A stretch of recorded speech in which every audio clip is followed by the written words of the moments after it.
Hello everyone, I am साक्षी पांडे और आप देख रहे हैं द असेंडिंग स्टेप्स। हम लोगों ने क्लास 10th सिविक्स का चैप्टर फर्स्ट स्टार्ट किया था जिसका नाम है पावर शेयरिंग। आज हम उसी डिस्कशंस को आगे बढ़ाएंगे और स्टार्ट करेंगे हमारा नेक्स्ट टॉपिक जो है फॉर्म्स ऑफ पावर शेयरिंग यानी पावर शेयरिंग के रूप। The idea of power sharing has emerged in opposition to the notions of undivided political power. Power sharing का जो कॉन्सेप्ट है वो आया इस चीज़ को अपोज करते हुए कि पहले अनडिवाइडेड पॉलिटिकल पावर को का जो नोशन था उसको अपोज करते हुए, मतलब अनडिवाइडेड पॉलिटिकल पावर का नोशन क्या कहता था कि it was believe that all the power of government must reside in one person और group of person located at one place. Government की जितनी पावर है वो किसी एक पर्सन या एक ग्रुप ऑफ पर्सन के पास ही होनी चाहिए जो कि एक ही प्लेस पे, एक ही जगह पर सिचुएटेड हो। It was felt that if the power to decide dispersed, ऐसा माना जाता था कि अगर डिसाइड करने की पावर को, निर्णय लेने की पावर को हम लोग डिस्पर्स कर देंगे, बिखेर देंगे, it would not be possible to take quick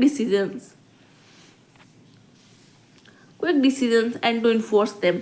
उनको तो निर्णय लेना और उनको लागू करवाना ये काफ़ी मुश्किल हो जाएगा, जल्दी हम ये काम नहीं कर सकते। But this notions have changed with the emergence of democracy, लेकिन डेमोक्रेसी आई जैसे जैसे वैसे ही ये विचारधारा बदल गई। One basic principle of democracy is that people are the source of all political power. Democracy का एक बेसिक प्रिंसिपल क्या है कि लोग, जनता जो है वो पावर की, पॉलिटिकल पावर की स्रोत है। इन अ डेमोक्रेसी, एक डेमोक्रेसी में, एक लोकतंत्र में, people rule themselves through institutions of self government. लोग स्वशासन के इंस्टीट्यूशन के द्वारा रूल करते हैं।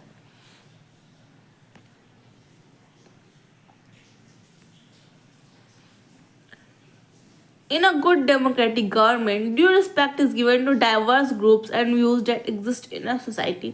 एक अच्छे लोकतांत्रिक सरकार में अलग अलग जो ग्रुप्स होते हैं, समूह होते हैं और उनके जो विचार होते हैं उनको रिस्पेक्ट दिया जाता है, उनके विचारों को महत्व दिया जाता है। Everyone has a voice in shaping of public policies. Public के पॉलिसीज को बनाने में सरकार हर एक लोग का ध्यान रखती है, हर एक लोगों के मत का ध्यान रखती है। Therefore, it follows that in a democracy, political power should be distributed among as many citizens as possible. इसीलिए डेमोक्रेसी में पॉलिटिकल पावर को डिस्ट्रीब्यूट कर देना चाहिए, जितने लोगों के बीच में पॉसिबल हो उतने लोगों के बीच में। इन मॉडर्न डेमोक्रेसीज, आज के आधुनिक लोकतंत्र में, power sharing arrangements can take many forms. Power sharing की जो अरेंजमेंट्स है वो अलग अलग प्रकार की हो सकती है, अलग अलग रूप में हो सकती है। Let us look at some of the most common arrangements that we have or will come across. तो चलिए हम लोग ऐसे ही कुछ पावर शेयरिंग अरेंजमेंट्स के रूप को देखते हैं, ठीक है।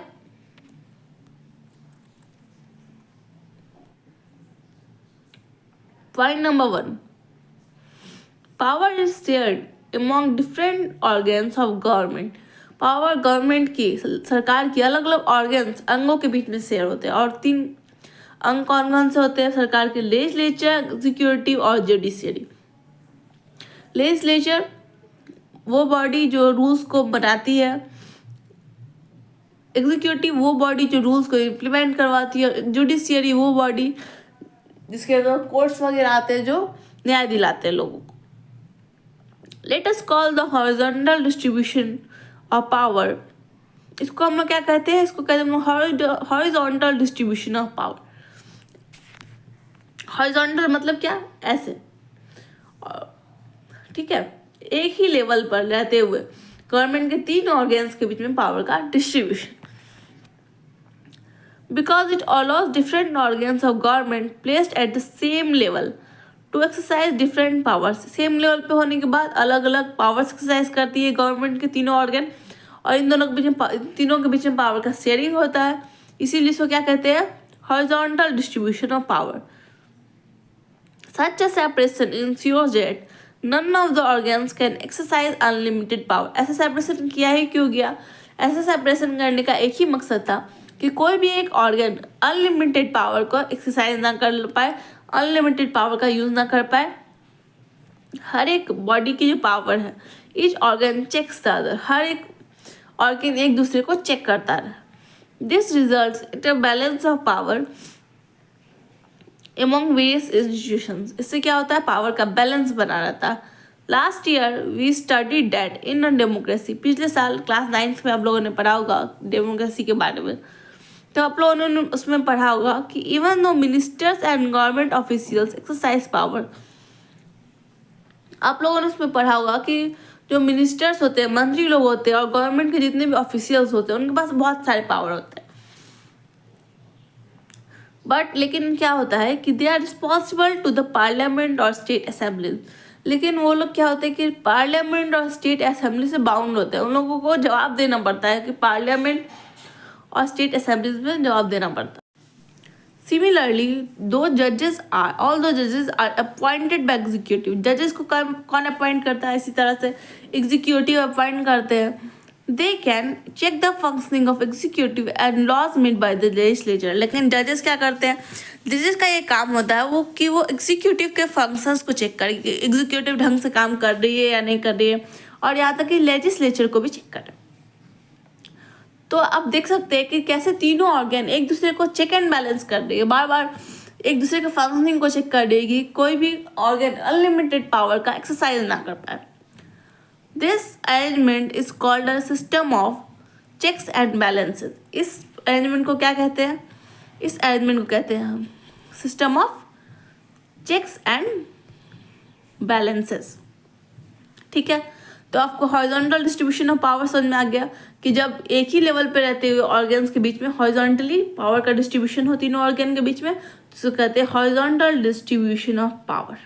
ठीक है, हम लोग अब नेक्स्ट चलेंगे हमारे पॉइंट नंबर 2 पे।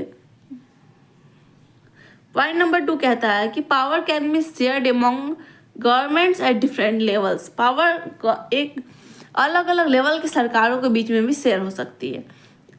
ए general government for the entire country, पूरे कंट्री के लिए एक गवर्नमेंट हो, and governments at the provincial और regional level.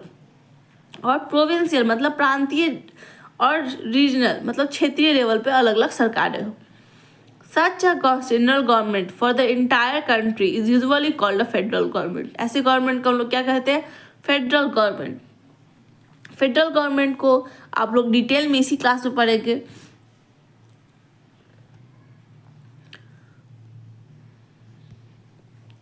Such a general government for the in India we refer to it as a central or union government।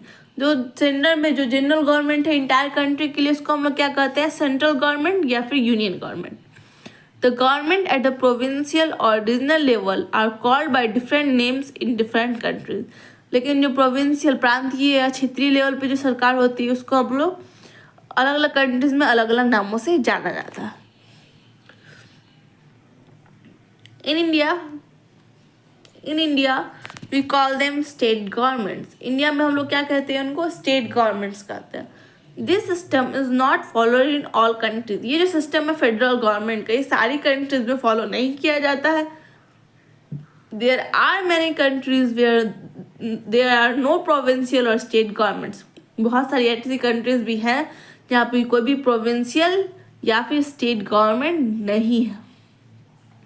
ठीक है, but in those countries like ours, लेकिन वैसी country जहाँ पे systems है जैसे कि हमारी, there are different levels of government. The constitution clearly lays down the powers of different levels of the government. वहाँ उन कंट्रीज में जहाँ पे ये फेडरल सिस्टम है, वहाँ पे इन जो अलग अलग लेवल्स है गवर्नमेंट, उनके पावर्स को हम लोगों ने अच्छे से कॉन्स्टिट्यूशन में डिस्क्राइब कर दिया। ठीक है, तो उनका पावर जो है वो कॉन्स्टिट्यूशन में लिखा हुआ है, क्लियरली लिखा हुआ। ठीक है,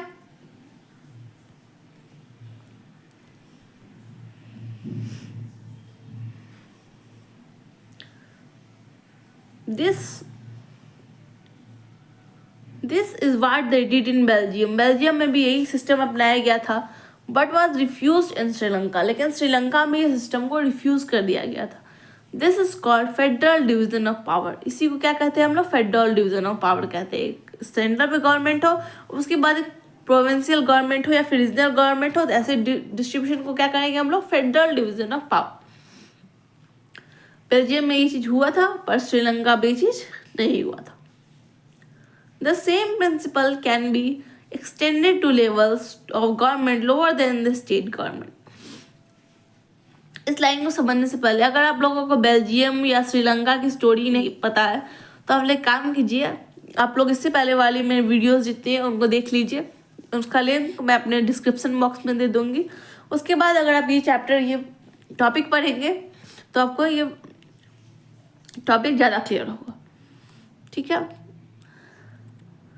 now the same principle can be extended to levels of government lower than the state government। State governments के नीचे भी ऐसे ही सेम प्रिंसिपल को अपनाया जा सकता है, such as the municipality and panchayat, जैसे कि म्यूनसिपैलिटी और पंचायत है।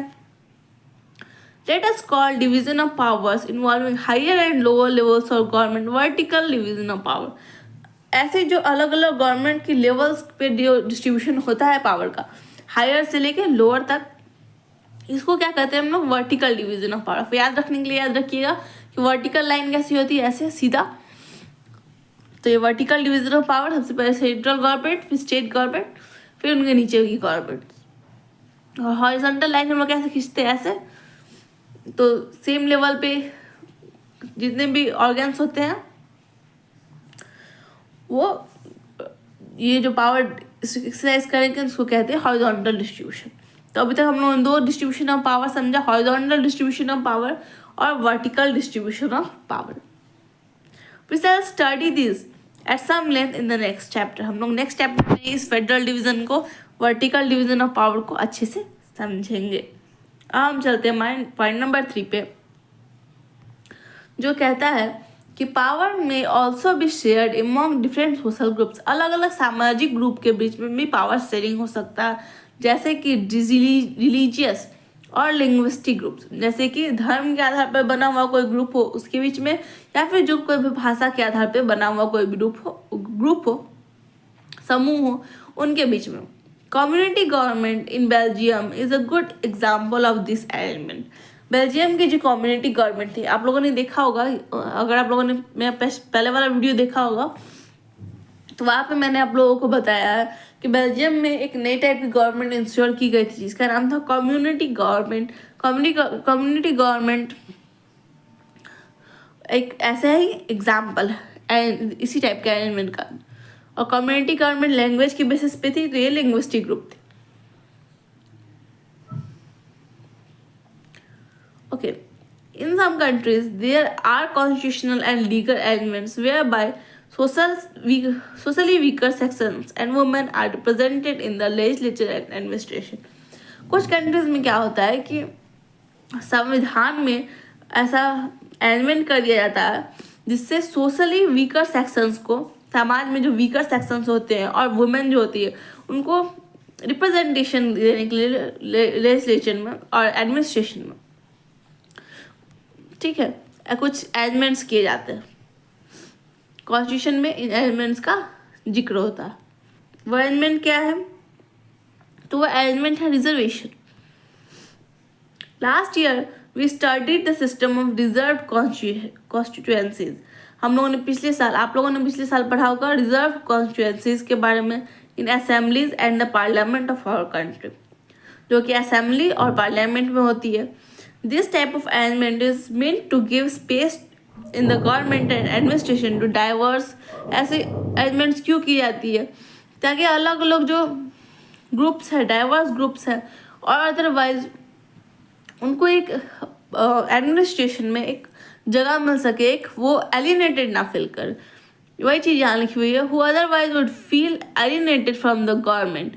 ऐसे ग्रुप्स को जो वीकर हो या फिर वुमेन हो, उनको रिप्रेजेंटेशन देने का ये मतलब होता है कि वो एलिनेटेड फील ना करे, वो अलग थलग हमारी सरकार से, हमारे गवर्नमेंट से ना फील करे। और एक डेमोक्रेसी का ही मतलब होता है जहाँ पे सारे के लोगों की रिस्पेक्ट दी जाए, सारे लोगों के व्यूज़ का रिस्पेक्ट दिया जाए, सारे लोगों का रिप्रेजेंटेशन हो। This method is use to give minority communities a fair share in power. Power में अच्छी भागीदारी देने के लिए माइनॉरिटी कम्युनिटीज़ को ये काम किया जाता है रिजर्व कॉन्स्टिट्यूएंसीज का। इन यूनिट टू में we shall look at various ways of accommodating social diversities. Social diversities को अकोमोडेट करने का अलग अलग क्या तरीका है वो हम लोग यूनिट 2 में देखेंगे। पहले हम लोग डिस्कस करेंगे हमारा 4th फॉर्म, लेकिन उससे पहले मैं उम्मीद करती हूँ कि आपको समझ में आया होगा कि पावर अलग अलग सोशल ग्रुप्स के बीच में भी शेयर हो सकता है, और इसका एक सबसे बढ़िया एग्जाम्पल है हमारी community government. Now moving ahead, power sharing elements can also be seen in the way political parties, pressure groups and movements control or influence those in power। देखिए, आप लोगों ने अक्सर देखा हो कि अगर सरकार कोई लॉ बनाती है जिसके खिलाफ हम लोगों को जिसके खिलाफ बहुत लोग प्रदर्शन करते हैं, और उसके कारण क्या होता है, कभी कभी लॉस चेंज हो जाता है। तो इसका मतलब क्या है कि इसका मतलब पॉलिटिकल पार्टीज या प्रेशर ग्रुप्स या फिर अलग अलग जो मूवमेंट्स चल रहे हैं उनमें भी कुछ पावर है, तभी तो ये रूल्स चेंज हो पा रहे हैं। तो वही बात यहाँ पे लाइन कह रही है कि पॉलिटिकल पार्टीज या प्रेशर ग्रुप्स के पास भी पावर होते हैं। In a democracy the citizens must have freedom to choose among various contenders for power. Democracy में सिटीजन्स के पास ये फ्रीडम होता है, होना ही चाहिए कि वो अपने अलग अलग जो प्रतिस्पर्धा करने वाले हैं, जो पावर के लिए जो अलग अलग लोग लड़ रहे हैं, उनमें से किसी एक को चूज कर सके। इसकी आज़ादी डेमोक्रेसी में, लोकतंत्र में लोगों के पास होती है। In contemporary democracies this takes the form of competition among different parties. इससे क्या होता है, अब लोगों के पास ये अधिकार है कि वो किसी को भी चूज करें जिनको ये उनका मन। तो क्या होगा कि लोग जो पॉलिटिकल पार्टीज होगी वो इसके लिए कॉम्पिटिशन करेगी ताकि लोग जो है सो उनके पार्टी को चूज करे और वो पावर के होल्डर बने। Such competition ensures that power does not remain in one hand. और जब पॉलिटिकल पार्टीज अलग अलग कॉम्पिटिशन करती है और कंपटीशन के बाद कि कोई एक पावर में आता है, तो इससे एक बात तो श्योर हो जाती है कि पावर जो है तो किसी एक के हाथ में नहीं रहती है। In the long run, power is shared among different political parties that represent different ideologies and social groups। Political power जो है वो अलग अलग पार्टीज के बीच में शेयर हो जाती है जिनके पास अलग अलग आइडियोलॉजी होती है, फिर अलग अलग सोशल ग्रुप्स के बीच में शेयर हो जाती है। ठीक है, पॉलिटिकल पावर डेमोक्रेसी में कंपटीशन होने के कारण sometimes this kind of sharing can be direct. कभी कभी क्या होता है कि ये पॉलिटिकल पावर का शेयरिंग डायरेक्ट हो जाता है। कैसे? When two or more parties form an alliance to contest elections। जब एक या एक से अधिक पार्टीज अपने हाथ मिला लेती है इलेक्शंस को कंटेस्ट करने के लिए साथ में, तब ये जो पावर का जो शेयरिंग है वो डायरेक्ट हो जाता है। If their alliance is elected, और उनका जो अलायंस है, उनका जो गठबंधन है, उनको इलेक्ट कर दिया जाता है, दे फॉर्म अ कॉलिएशन गवर्नमेंट। तो लोग क्या करते हैं, कॉलिएशन गवर्नमेंट बना लेते हैं एंड दस शेयर पावर, और साथ में पावर को शेयर करता है। इन अ डेमोक्रेसी, एक डेमोक्रेसी में, एक लोकतंत्र में, वी फाइंड इंटरेस्ट ग्रुप। हम लोग एक और चीज देखते हैं, इंटरेस्ट ग्रुप्स को हम लोग देखते हैं डेमोक्रेसी में। तो such as those of the traders, businessmen, industrialists, farmers and industrial workers। अलग अलग लोगों के हम इंटरेस्ट ग्रुप्स देखते हैं, जैसे कि ट्रेडर्स का एक अलग समूह होता है, बिजनेसमैन का एक अलग समूह होता है, इंडस्ट्रियलिस्ट का एक अलग समूह होता है, फार्मर्स का एक अलग समूह होता है, इंडस्ट्रियल वर्कर्स, सबका एक ग्रुप होता है।